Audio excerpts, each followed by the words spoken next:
జై శ్రీమన్నారాయణ. మన బాలాజీ ప్రేక్షకులందరికీ నమస్కారం. శ్రీరామదూత శిరసా నమామి. న్యూమరాలజీ మీ అందరికీ తెలుసు, నేను న్యూమరాలజీ చూస్తానని. ఆస్ట్రాలజీ, తర్వాత వాస్తు, తర్వాత ముహూర్తాలు, ప్రతిదీ కూడా నేను ఈ రకంగా చూసి చెప్తానని తెలుసు. అలాగే మీకు ఇందులో ఫస్ట్ తారీఖుల గురించి, అమావాస్యల గురించి, వీటి గురించి కూడా నేను చెప్తూ వెళ్తున్నాను. అయితే న్యూమరాలజీలో ఈ మధ్యకాలంలో అంటే ఒక రకంగా చెప్పాలంటే గత ఇంచుమించుగా 2 సంవత్సరాలుగా బాగా ఎక్కువగా వినిపించేది ఏంటి అని అంటే, న్యూమరాలజీలో కొన్ని డేట్ల వలన, డేట్లో పుట్టిన వాళ్ళు ఎలా ఉంటారని, కొన్ని డేట్లలో పుట్టిన వాళ్ళకి ఈ నష్టాలు జరుగుతాయి అని, ఇన్ని కోట్లు లాభం వస్తుందని ఇలాగా చెబుతున్నారు. దాని గురించి అడుగుతున్నారు. ఎప్పుడు చేద్దాం అనుకుంటానే నాకు ఇది అయిపోతుంది. అయితే ఇప్పుడు ఇందులో మీకు వచ్చేటప్పటికి ఏంటంటే, మీకు ఇక్కడ నుంచి 9 గ్రహాల్లో పుట్టిన వాళ్ళు, అంటే ఎవరైనా సరే, ఏ మనిషి అయినా సరే 9 డేట్లలోనే పుట్టాలి. అంటే 1 నుంచి 9 వరకు వచ్చే డేట్లలోనే పుట్టాలి. అలాగే 12 రాసుల్లోనే పుట్టాలి. అలాగే మీకు 27 నక్షత్రాల్లోనే పుట్టాలి ఎవరైనా సరే. అలాగే 7 రోజుల్లోనే పుట్టాలి కదా. మన లెక్కల్లో ఇందులో మనం ఎలాగ ఏ డేట్లో పుట్టిన వాళ్ళకి ఏ రకంగా ఏ నెలలు కలిసి వస్తాయి ఏంటి అన్నది మీకు నేను చెప్పుకుంటూ వెళ్తాను. సరే, మీకు వచ్చేటప్పటికి రేపు ఫిబ్రవరి 1, 2 తారీఖుల్లో నేను హైదరాబాద్లో ఉంటాను. మీకు ఎవరికైనా కావాలి అని అనుకుంటే కనుక డైరెక్ట్ అపాయింట్మెంట్స్ తీసుకోండి.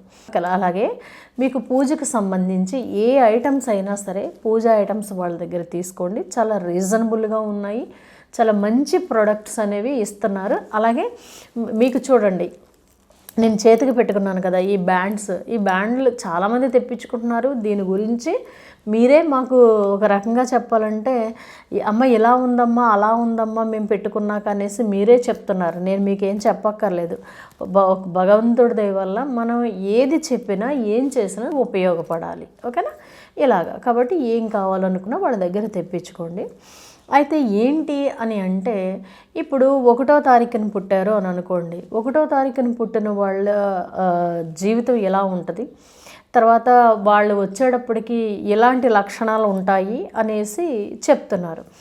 అది ఎంతవరకు కరెక్టు అని అంటే, నేను ఆలోచించింది, నేను చూసింది, నేను ఒక రకంగా చెప్పాలంటే పరిశీలిస్తేనే తప్ప, నేను ప్రతిదీ కూడా పరిశీలించుకున్న తర్వాతే నేను చెప్పడం మొదలుపెట్టాను తప్ప, లేకపోతే నేను చెప్పలేదు. ఎందుకంటే ఇప్పుడు 1కి సంబంధించిన వాళ్ళు ఎలా ఉంటారు, 2కి సంబంధించిన వాళ్ళు ఎలా ఉంటారు అన్నది చెప్పేటప్పుడు మనం ఏం చేసుకుంటానంటే, నేను ఇక్కడ మీకు డేట్లు, వాళ్ళ నక్షత్రాలు, తర్వాత వాళ్ళ రాసులు, తర్వాత వాళ్ళు పుట్టిన రోజులు, వీటన్నిటిని చూసుకుని నేను చెప్పడం అనేది ఉంటుంది. అంతేగాని ఒక డేట్లో పుట్టారు వీళ్ళు ఎలా ఉంటారు, ఒక డేట్లో పుట్టారు ఇలా ఉంటారు అనేసి చెప్పడం అనేది ఉండదు. ఇది ఒక రకంగా చెప్పాలంటే అంత కరెక్ట్గా లెక్క అనేది రావట్లేదు. కానీ మీకు ఇందులో కొన్ని ఉంటాయండి. భగవంతుణ్ణి పట్టుకుంటే కొన్ని దోషాలు పోతాయి, కొన్ని అదృష్టాలు వస్తాయి. ఇంకొకటి గ్రహించాల్సింది ఏంటంటే, ఏ డేట్లో పుట్టిన వాళ్ళైనా సరే, ఏ నక్షత్రంలో ఏ రాశిలో పుట్టిన వాళ్ళకైనా సరే, ఎంత మంచి నక్షత్రం, చాలామంది ఏమంటారంటే చాలా మంచి నక్షత్రంలో పుట్టాడమ్మా, చాలా మంచి డేట్లో పుట్టాడమ్మా అనేసి అంటారు.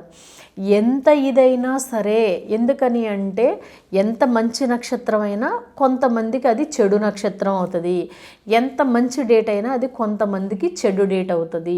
ఇలా ఉంటాయి అన్నమాట. ఇది పరిశీలించడం అనేది మానేశారు. అలాగే మీకు చూడండి, విషమైనా కొన్నిట్లకి పనిచేస్తుంది కదా. హెల్త్ విషయంలో మీకు తెలుసున్నదే కదా. కొన్ని విరుగుడికి విషాన్నే ఎక్కిస్తారు కదా. ఇదంతా మనకు తెలిసిన విషయం. అలాగే వీటిలో కూడా ఉంటుంది.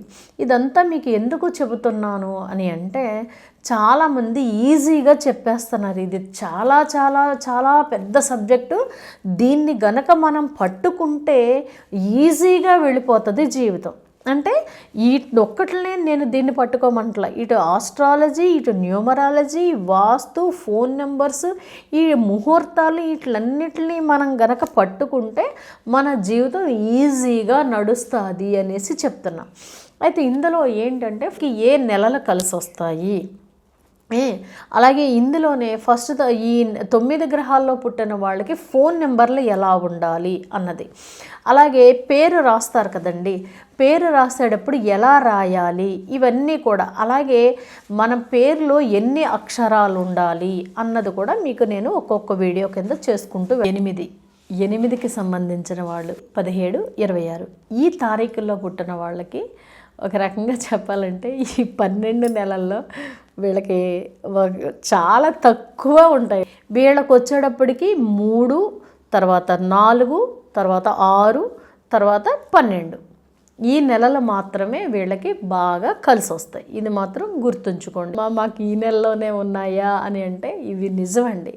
ఎందుకంటే మీరు గనక చూసుకోండి, చాలా మట్టికి ఒక రకంగా చెప్పాలంటే ఈ 12 నెలల్లోనూ ఈ 3 నెలలు వాళ్ళకి చాలా హ్యాపీగా ఉండటం అనేది ఉంటుంది. ఏదైనా వర్క్ స్పీడ్గా చేయగలుగుతారు. తర్వాత ఒక రకంగా చెప్పాలంటే మీరు పెట్టుబడులు అవి పెట్టుకోవాలంటే ఈ 3 నెలల్లో గనక పెట్టుకున్నట్టయితే చాలా బాగా కలిసి వస్తుంది. అదేంటమ్మా అందరికీ అన్ని డేట్లు అన్ని నెలలు ఉన్నాయి, కొన్ని నెలలు ఎక్కువగా ఉన్నాయి, మాకు తక్కువగా ఉన్నాయంటే మరి ఏం చేస్తాం? కొన్ని తేదీల్లో పుట్టిన వాళ్ళకి కొన్ని యాంటీగా ఉంటాయి.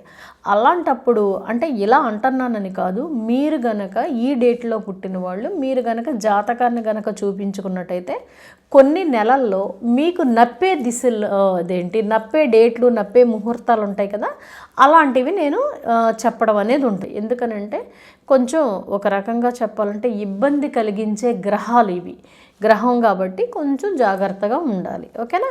కాబట్టి ఇంకొకటి ఏంటంటే నేను నా దగ్గరికి వచ్చిన వాళ్ళకి చెప్తాను, 8కి సంబంధించి డేట్లో పుట్టిన, నక్షత్రంలో పుట్టిన, లగ్నంలో ఉన్న వాళ్ళకి పేరు సెట్ చేయాలన్నా కూడా నాకు కొంచెం టైం పడుతుంది. ఎందుకంటే మరి ఆయన శనీశ్వరుడనో ఇంకోటో తెలియదు, వీళ్ళు కొంచెం స్లోగా ఉంటారు. ఒక రకంగా చెప్పాలంటే దానివల్ల ఏమో నాకు తెలియదు, కానీ నేను జాతకాన్ని పరిశీలించి నేను చెప్పి పేరు కరెక్షన్ చేసేటప్పుడు కూడా ఒక్కొక్కళ్ళకి 2 నిమిషాల్లో 5 నిమిషాల్లో పేరు కరెక్షన్ చేశాను అనుకోండి, వీళ్ళకి చెయ్యాలి అని అంటే మ్యాక్సిమం ఒక 20 నిమిషాల్లో ఒక అరగంట పట్టేస్తుంది. అలా ఉంటుంది అనమాట. అలాగని ఏం బాధపడక్కర్లేదు. కాకపోతే భగవంతుడిని పట్టుకుందాం, భగవంతుడే నడిపిస్తాడు. ప్రతి ఒక్కళ్ళు కూడా ఏదో ఒక వృత్తి వ్యాపారం చెయ్యాలండి. చెయ్యకుండా ఉంటే మనకి జీవితం అనేది గడవదు. కాబట్టి చెయ్యాలి అని అంటే కలిసి వచ్చే దినాల్లో మొదలు పెడితే కలిసి వస్తుంది. కలిసి రాని మనకి యాంటీ గ్రహాల్లో, యాంటీ తిథుల్లో, యాంటీ దృశ్యుల్లో కనుక స్టార్ట్ చేసినట్టయితే, మనం నప్పని ముహూర్తంలో కనుక స్టార్ట్ చేసినట్టయితే కలిసి రాదు. అక్కడ వ్యాపారం కుప్ప కూలిపోవడం అనేది ఉంటుంది. దానివల్ల కుటుంబం కూడా చాలా ఇబ్బందుల్లోకి వెళ్ళిపోతుంది.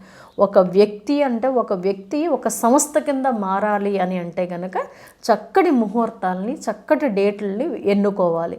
అలాగే ఫోన్ నెంబర్లు కూడా ఈ ఎన్నుకుంటాం వల్లే వాళ్ళ జీవితం సుఖంగా, సంతోషంగా, తనతో పాటు తన ఫ్యామిలీని కూడా చక్కగా తీసుకెళ్ళడం అనేది ఉంటుంది. అయితే ఇంతవరకు ఓకే, సరే ఇవన్నీ చెబుతున్నారు కదమ్మా, మరి ఇవన్నీ చేస్తే సరిపోతాయి అంటే దీనికే అదృష్టం అనేది తోడవ్వాలి. అదృష్టం ఎలా తోడవుతుంది అని అంటే చూడండి, మనం ఫస్ట్ తారీఖులు 12 నెలలకి 12 ఫస్ట్ తారీఖులు చేసుకుంటున్నాం. ఇప్పుడు ఈ నెల మనకి కలిసి రాదు, ఫస్ట్ తారీఖు చేస్తున్నాం, భగవంతుడు ఆరాధన చేసుకుంటున్నాం.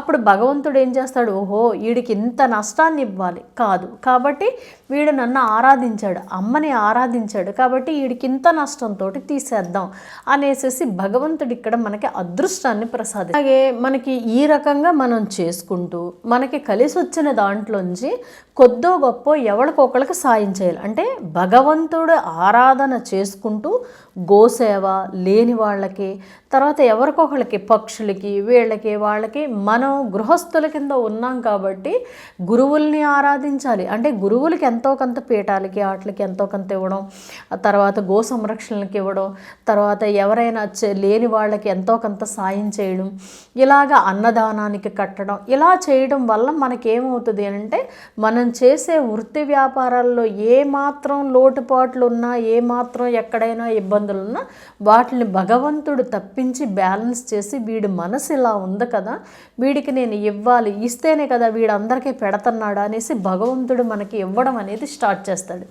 ఇది ప్రతి ఒక్కళ్ళు తెలుసుకుంటారని. ఎందుకనంటే ఈ మధ్యకాలంలో చాలామంది చెప్తున్నారు ఈ నెంబర్లు ఎలాగా అనేసి. అంటే కొంతమంది మోసపోతున్నారు కాబట్టి నేను చెప్పుకుంటూ వస్తున్నాను. మీరు చూడండి, మీరు గమనించండి, మీకే అర్థమవుతుంది. కాబట్టి ప్రతి ఒక్కళ్ళు కూడా సంతోషంగా ఉండాలని మనస్ఫూర్తిగా కోరుకుంటున్నా. జై శ్రీమన్నారాయణ.